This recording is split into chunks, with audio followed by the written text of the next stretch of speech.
So you saw that's our chief guest, Kiran Bedi ji is like, if anything has to be done, she can always do it better, including giving away gifts, and she made it so meaningful. Thank you, and now we look forward to listening to her address. ऐसी performance के बाद कुछ बोलने के लिए रहता नहीं है, सिर्फ करने को रहता है, बोलने को नहीं रहता है, क्योंकि जब इतना कुछ करा हुआ देखो तो शब्द बहुत कम हो जाते हैं. They cannot do justice to what one saw. क्या क्या देखा हमने पैशन देखा, हार्ड वर्क देखा, डिवोशन देखी, फेथ देखा, त्याग देखा, टीम वर्क देखा, समर्पण देखा, लगन देखी, प्यार देखा. सो जब इतना कुछ देखो तो बचता नहीं है कुछ कहने के लिए. मैं इसी इंस्पिरेशन की वेट कर रही थी, मैं रुकी इसीलिए, और मैं आई भी इस बैलेट के लिए थी. जब मुझे इनविटेशन मिला तो मैं बैलेट के लिए आई थी. जब मैंने कहा ये बैलेट, क्योंकि पौंडीचेरी में मुझे ऐसी लग्जरी मिली नहीं, समय मिला ही नहीं, लग्जरी मिली नहीं, मैंने अपने आप को दी नहीं, क्योंकि सिर्फ काम का ही जुनून था, क्योंकि बहुत कुछ करने को, सुधारने को था, ठीक करने को था, कॉन्फ्लिक्ट भी था, लक्ष्य भी था. सो इसलिए मुझे ये लग्जरी नहीं मिली पौंडीचेरी में. इसलिए मैं इस चीज़ की एक्चुअली उत्सुक थी, भूखी भी थी कि मैं देखूँ ये श्री अरबिंदो की पोएम को कैसे डॉक्यू ड्रामा में बनाते हैं. तो मुझे पूरा रस मिला उसका. इसलिए मैंने बिजलानी साहब को बोला प्लीज़ मुझे बाद में बुलाना, क्योंकि मैं देखना चाहती हूँ जिसको मैं देखने आई हूँ. और मैं धन्यवाद करती हूँ कि तारा दीदी और बिजलानी जी ने मुझे याद किया और बुलाया, क्योंकि पौंडीचेरी और श्री अरबिंदो के साथ एक आत्मिक रिश्ता बन चुका है. कभी भी पौंडीचेरी का शब्द आता है या श्री अरबिंदो का नाम जिक्र होता है कहीं भी, तो एकदम जैसे एक सम रिलेशनशिप बनती है, एक जुड़ती है, एक आत्मिक रिश्ता बनता है. इसलिए जब भी मुझे अब आप आश्रम में बुलाते हैं, अगर मैं कहीं और नहीं हूँ तो मुझे लिटरली लेके बुलाया जाता है. ये ईश्वर की कृपा है कि ये रिश्ता बना, क्योंकि शायद मैंने बोला ना, जैसे there was a thirst, there was an urge, and you meet what you dream, what you urge, what you truly desire. तो मेरे में डिज़ायर तो थी कि ये मैं कर सकूं, लेकिन मैंने 4.5 साल जब पौंडीचेरी में करा, I did not do justice to the spiritual hunger of mine, because for me it was a duty to be done. Every minute in Pondicherry was truly spent at work and total devotion to the work because of the needs of it was urgent. तो मैंने अपनी need को पीछे रखा और अपनी कर्तव्यों को पहले आगे रखा. इसलिए ये भी मेरे लिए एक भूख थी. सो आपका मैं धन्यवाद करती हूँ कि आपने मेरी भूख पूर्ण की. और ऐसे बैलेट जब भी हों श्री अरबिंदो के और मदर के, मैं ज़रूर आऊँगी, क्योंकि मेरी ज़रूरत पड़ गई, मेरी अंदर की मांग हो गई है कि मैं इसको पढूं, सीखूं. सो पढ़ नहीं सकी, क्योंकि पढ़ने के लिए बड़ा कॉन्सेंट्रेटेड टाइम चाहिए. और कॉन्सेंट्रेशन टाइम पब्लिक सर्वेंट्स को, हम लोगों को जो 24 घंटे ही समर्पण रहते हैं अपने अपने काम में, अनस्टिंटेड टाइम नहीं मिलता है. It's a fact. मेरे जीवन में मैंने ऐसे बैलेट्स पूरे कभी भी नहीं देखे थे. मैं स्कूलों में जाती थी, इनॉग्रेट करती थी, थोड़ा सा देती थी, इनाम देती थी और चली आती थी, क्योंकि कहीं वायरलेस बज रहा है और कहीं फ़ोन कॉल आ रहा है और कहीं ज़रूरत है आपको जाने के लिए. कभी नहीं देखा था ये. अब मैं पहली बार अपने जीवन में एक नया एक्सपीरियंस देख रही हूँ, जहाँ मैं मुक्त हूँ, मैं आज़ाद हूँ, मैं कहीं सरकारी टाइम पर नहीं हूँ, मैं master of my own time हूँ. I manage my own time. कहाँ मुझे कितनी देर रुकना है ये मेरी ज़रूरत है. इसलिए मेरे बड़े अगर ये बैलेट और 2 घंटे चलता मैं बैठी रहती, मैं नहीं जाती. नहीं तो और फंक्शंस में मुझे जाना पड़ता था. ये नहीं कि मैं बहुत कुछ हूँ या मेरा ओहदा है या मैं बहुत बिजी हूँ या मैं कुछ हूँ, नहीं. उधर बाहर आपकी कॉल कर रहा है, कोई वेट कर रहा है, या कोई इंतज़ार है, या अपॉइंटमेंट है, या मीटिंग है, या आपको अगले दिन के लिए तैयार करना है, कुछ पढ़ना है. सो मेरे लिए ये एक ज़बरदस्त मेरी न्यूट्रिशन है.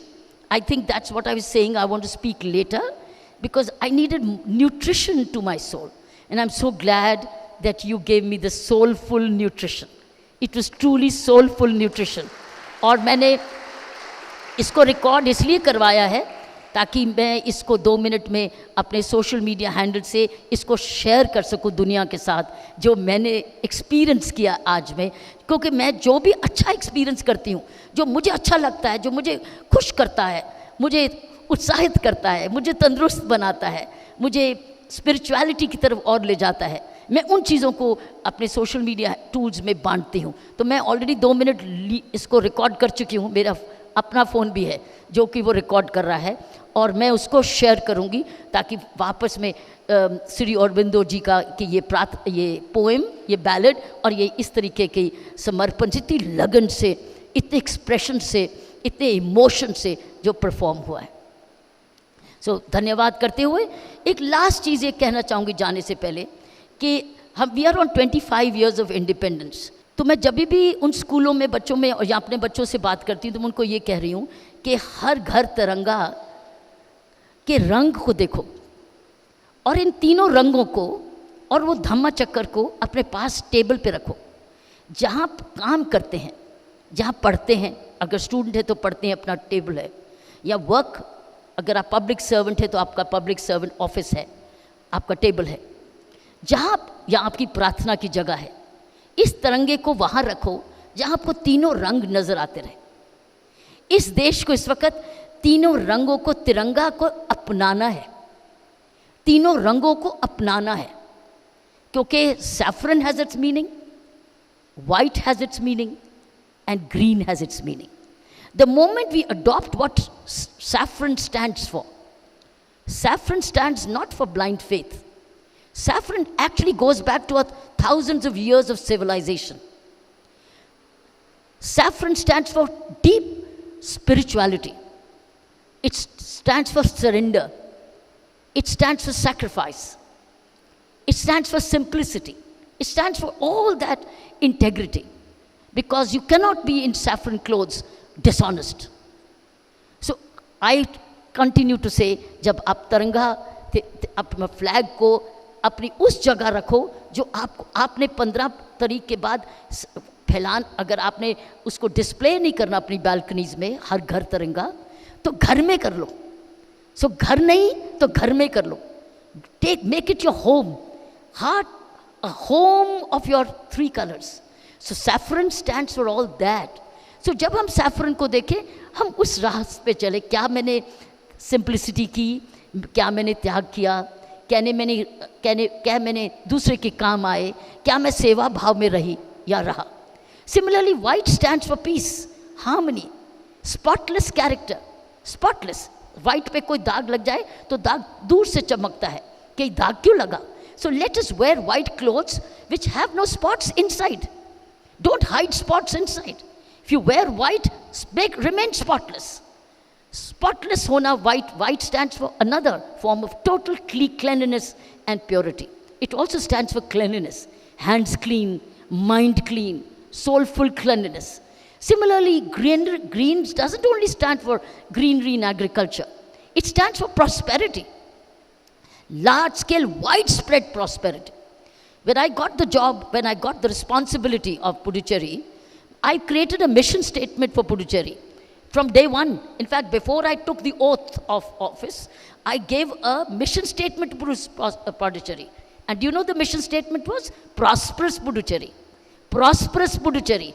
Prosperous Puducherry was that it's prosperity for all, not for the few, those who are in power or who are in position, but for all, which means rule of law for all, government money for all, no snatching away, no dissecting it away, no defalcations of all, no cheating, no breach of trust, security for all, rule of law for all, accessibility of officers for all, Raj Nivas to be open for all, whether you're a person in position or you're a common man. So I gave the word prosperous Puducherry. Green stands for prosperity.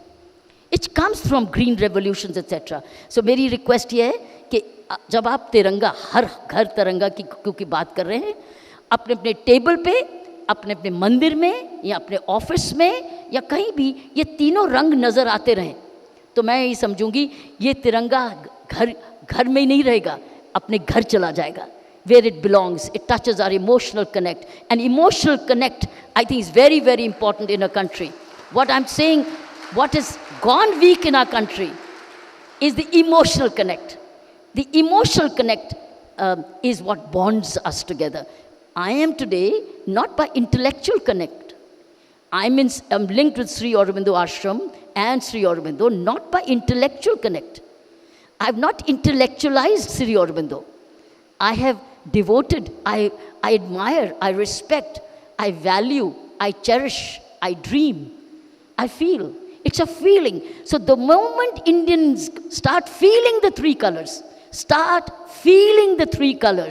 India will be a different country 25 years from now. And many of the youngsters who are sitting here are going to see 100 years of independence. Many of the youngsters here will be part of 100 years of independence. What kind of India do they want? What is that they would like to see 100 years from, 25 years from now? Because most of us would have moved on, because none of us may not cross centuries. So the youngsters, this next 25 years belongs to the young, to the youth. They all should have a dream of India 25 years from now. What would Sri Aurobindo have guided us? What would Mother have guided us? Or what would have Sardar Patel guided us? Or what would have other saints, Vivekananda had guided us on what should be India of the next century. So if we can have that vision and make the students, children, youth draw that vision, imagine that vision, dream that vision, and in that vision, see where are they in that dream. Where are they in that dream? What is their role in that dream? And not say, तुम पहले, नहीं पहले आप, मैं, पहले आप नहीं, पहले मैं. तो मैं इस सपने को बनाऊं और मैं देखूं इस सपने में मैं कहाँ हूं. मैं कहाँ हूं. मैंने सपना तो बना दिया, खुशहाल सपना, शांति वाला सपना, ईमानदार सपना, अच्छे लोगों का प्यार करने वाला, इज्जत वाला, सभ्य कल्चर का, इतिहास जानने वाला, महात्मा पुरुषों को समझने वाला. ऐसा अगर मैंने इतिहास बनाया, अपना ड्रीम बनाया, मैं इसमें कहाँ हूँ, मेरा योगदान क्या है. अगर सब हर व्यक्ति, हर यूथ जिसने 100 years देखने हैं, जिसने 100 years देखने ही हैं, चाहे चाहो या नहीं चाहो, the 25 years is next door. 25 years will fly away like this. So what kind of 25 years would you, every day, where are you? So you may not become a leader, a politician, you may not become the saint and or anybody, or a Junjunwala, or an industrialist, but whoever you want to be, that's what you are. Play that role as a Karma Yogi. I think that's what we do as Karma Yogis of our respective dreams. And imagine a nation of Karma Yogis of 1.4 billion people, 1 billion, और उसमें से आधी youth है, because Indian youth is the largest youth in this world. Indian youth is at the median age of 28. Japan is 49. Median age of India today is 28. Of Japan, it is 49. And in USA and Europe, it's almost in the late 30s. So India is only 28, 29. So imagine the kind of youth demographic dividend we have. So the world is now looking up to how does the Indian youth emerge. So I think Indian youth can be asked, can be made, or we all as parents, as elders, we have a dream, we share a dream, and we make sure that our next generation lives that dream, implements that dream as Karma Yogis, Karma Yogi Bharat. So I think that's what we owe to our saints. And the independence was envisioned by Sri Aurobindo. He had it in his dream. He knew we would be one day be independent, and he worked for it. He knew one day we will achieve independence. We should know what kind of India are we going to be having. The third maximum economy, developing economy of this world, which we are today, or the best. And I think at the moment we're getting right messages. घर घर तिरंगा, घर घर चला गया है. मैंने 3-wheeler स्कूटरों पे भी देखा है. मैंने एक वेजिटेबल की रेड़ी पर भी देखा है. झंडा नहीं देखा, उसने गाजर, मूली और तोरी, तोरी ग्रीन रंग, बीच वाला मूली वाइट मूली, ऊपर की गाजर पिंक गाजर, उसने तीनों को इकट्ठा करके एक तो के परो दिया, मेरा flag. That's what a ready वाला डिड। Card that did. तो घर घर तो पहुंच गए, ये 3 कलर्स पहुंच गए हैं। घर में ही रखना नहीं, अब दिल में रखना है, दिल से इससे बात करनी है और रोज तीनों रंगों को पहचानना, याद करना है, क्या मैं इन तीनों रंगों के चिन्हों पर चल रहा हूँ या चल रही हूँ। We owe it for ourselves and we owe it to our veterans and to our own seniors, juniors, peers and to our youngsters. Thank you so much once again for this very rare opportunity.